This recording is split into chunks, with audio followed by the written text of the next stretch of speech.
warahmatullahi wabarakatuh. Hai.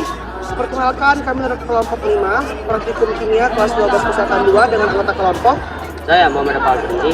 Saya Siti Filarmesta. Saya Alisa Muslimin. Saya Bintang Ramadana. Saya Abia Fawada. Dan saya Pak Uldin Kurniawan.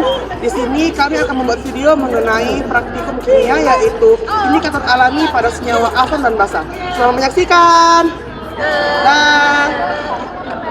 Halo teman-teman, jadi sebelum kita memasuki proses praktik, kita harus tahu dulu nih, asam dan basa itu apa sih? Berikut adalah pengertian asam basa menurut Arrhenius, Bronsted Lowry, dan Lewis.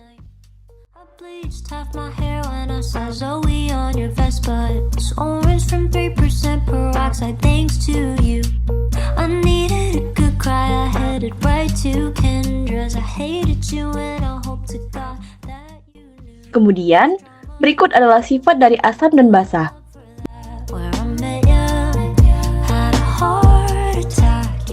Pengertian indikator alami beserta masing-masing pH dari asam dan basa.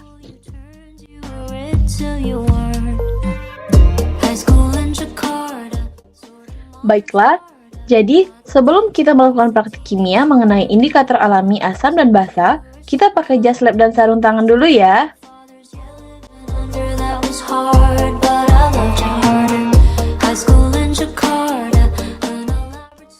Bahan dan alat yang kita gunakan untuk praktik ini adalah bahan 3 jenis larutan basa, yaitu sampo, sabun, dan pemutih atau bakelin.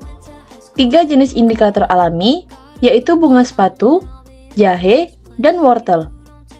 3 jenis larutan asam, yaitu lemon, asam cuka, dan minuman berkarbonasi, yaitu Sprite. Dan kemudian alat, pelat tetes, pipet tetes, spatula, mortar, alu, tabung reaksi, rak tabung reaksi, sarung tangan, tisu, dan jangan lupa untuk membawa pisau dan parutan ya.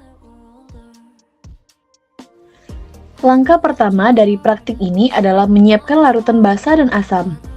Untuk larutan basa yang kami gunakan di sini, yaitu bakelin atau pemutih, sampo, dan sabun.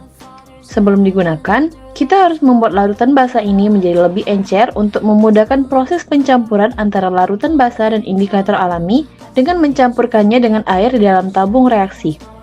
Jangan lupa mengaduk air dan larutan basa agar semua larutan tercampur dengan sempurna ya. Kemudian, untuk larutan asam, di sini kami menggunakan cuka makan, minuman berkarbonasi yaitu Sprite, dan ekstrak lemon ya. Untuk semua larutan asam, kami tidak menggunakan campuran air, karena semua larutan asam sudah bertekstur encer. Jika semua larutan asam dan basa telah dibuat, maka taruhlah masing-masing tabung reaksi berisi larutan asam dan basa tersebut pada rak tabung reaksi.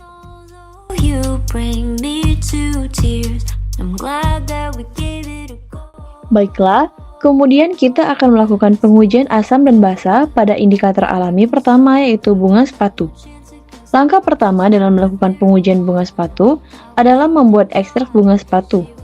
Ekstrak bunga sepatu dibuat dengan memotong bunga sepatu menggunakan pisau dan kemudian menggerus bunga sepatu pada mortar menggunakan alu hingga bunga sepatu mengeluarkan cairan seperti lendir. Setelah itu, masukkan ekstrak bunga sepatu sebanyak 6 plat menggunakan spatula pada plat tetes dengan ukuran sekitar setengah dari plat tetes. Kemudian, teteskan masing-masing dari larutan asam dan basa sebanyak 5 tetes menggunakan pipet tetes kepada masing-masing plat tetes yang telah dimasukkan ekstrak bunga sepatu. Dan aduk ekstrak bunga sepatu yang sudah dicampur dengan larutan asam dan basa tadi. Dan berikut hasil dari pengujian asam dan basa menggunakan indikator alami, yaitu bunga sepatu. Untuk ekstrak bunga sepatu yang berubah menjadi warna biru, menandakan bahwa larutan merupakan larutan basa. Sedangkan untuk ekstrak bunga sepatu yang berubah menjadi warna merah, menandakan bahwa suatu larutan merupakan larutan asam. Selanjutnya, kita akan melakukan pengujian asam dan basa pada indikator alami kedua, yaitu jahe.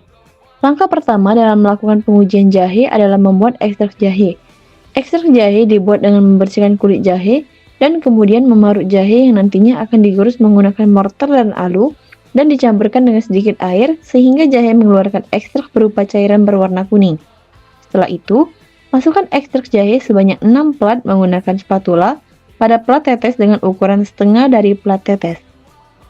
Kemudian, teteskan masing-masing dari larutan asam dan basa sebanyak 5 tetes menggunakan pipet tetes kepada masing-masing plat tetes yang telah dimasukkan ekstrak jahe. Dan aduk ekstrak jahe yang sudah dicampur dengan larutan asam dan basa tadi menggunakan spatula. Dan berikut hasil dari pengujian asam dan basa menggunakan indikator alami, yaitu jahe. Untuk ekstrak jahe yang berubah menjadi warna kuning muda, menandakan bahwa suatu larutan merupakan larutan basah. Sedangkan, untuk ekstrak jahe yang berubah menjadi warna kuning gelap, menandakan bahwa suatu larutan merupakan larutan asam. Dan yang terakhir, kita akan melakukan pengujian asam dan basa pada indikator alami ketiga, yaitu wortel. Langkah pertama dalam melakukan pengujian wortel adalah membuat ekstrak wortel.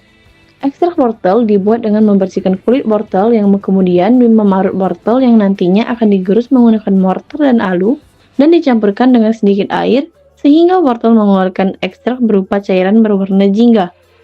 Setelah itu, masukkan ekstrak wortel sebanyak 6 plat menggunakan spatula pada plat tetes dengan ukuran setengah dari plat tetes.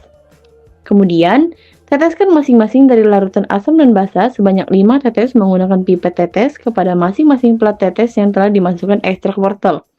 Dan aduk ekstrak wortel yang sudah dicampur dengan larutan asam dan basa tadi menggunakan spatula. Dan berikut hasil dari pengujian asam dan basa menggunakan indikator alami, yaitu wortel. Untuk ekstrak wortel yang berubah warna menjadi jingga, pudar, atau bening, menandakan bahwa suatu larutan merupakan larutan basah. Sedangkan, untuk ekstrak wortel yang berubah warna menjadi warna jingga muda, menandakan bahwa suatu larutan merupakan larutan asam. Dari praktikal ini, maka kami mendapatkan kesimpulan yaitu sebagai berikut. Jangan lupa untuk membersihkan alat laboratorium setelah digunakan ya.